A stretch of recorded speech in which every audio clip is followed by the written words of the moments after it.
আজকে আমি গুলিস্তান বাজারে তোমাদেরকে ঘুরে দেখাবো ঢাকার একটা ঐতিহাসিক স্থান। গুলিস্তান বাজেট বললাম কারণ আমার বাজেট ছিল অনলি 20 টাকা। আচ্ছা যাই হোক, 20 টাকা বললাম ভাই, আবার একবার লো কোয়ালিটি ভাইবো না। দেখাবো কোথায় নিয়ে যাবো, দেখাবো। বসো তোমরা।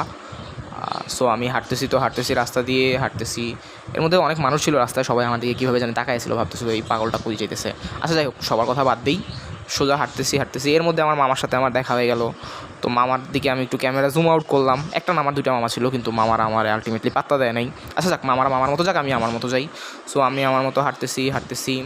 হাঁটতে হাঁটতে কোথায় যেন, আচ্ছা হ্যাঁ, কই জানি ছিলাম, ভুলে গেলাম। আচ্ছা যাই হোক, হ্যাঁ, হাঁটতে হাঁটতে আমি যাইতেছি, কারণ পায়ে রিক্সা চালাইতে হবে, কারণ আমার বাজেট 2 টাকা, এই 20 টাকা। সো কি, আমি একটু ক্যামেরার সামনে আসলাম, একটু আন্টিটা কেমন জানি আমার দিকে তাকায় ছিল, এই জন্য আমি কথা বলতে পারতেছিলাম না। তোমরা আবার উল্টাপাল্টা কিছু মাইন্ড করো না। আর এর মধ্যে সামনে একটা মামা চলে আসছে আমার, এই মামা আমার যাইতে দেবে না, রাস্তা আটকায় রাখছে। সো যাই হোক, মামার ঠেলে কোনোভাবে আমি আগাইলাম। এর মধ্যেই হচ্ছে আমি চিপা গলির মধ্যে আসছি। এখন আমার মনে হইতেছিল আল্লাহ না করুক যদি কোনোভাবে ভূমিকম্প শুরু হয়, তাহলে আমি কই যাবো, আমার কেউ খুঁজেও পাইব না আল্লাহ ছাড়া। সো যদির কথা নদীতে আর মনের কথা বনে যাক, আমি আমার মতো আগাইতে থাকি। অ্যান্ড আলটিমেট আগাইতে একটা মোড়ে আসলাম। এই মোড়ে আসার পরে একটা ভাইয়াকে তোমরা দেখবা, সে সিগারেট খাইতেছিল অ্যান্ড ভাবছিল আমি তার শর্ট নিয়েছি, কিন্তু আমি অ্যাকচুয়ালি আমার ভিডিও করতেছিলাম। আচ্ছা যাই হোক, তোমরা দেখতেই পাইতেছো আমি চলে আসছি আহসান মঞ্জিলের সামনে। অ্যান্ড একটা ছেলে ক্যামেরার সামনে আসবে আর সে তার চুলে হাত দিবে না, এটা মানে আনফেয়ার।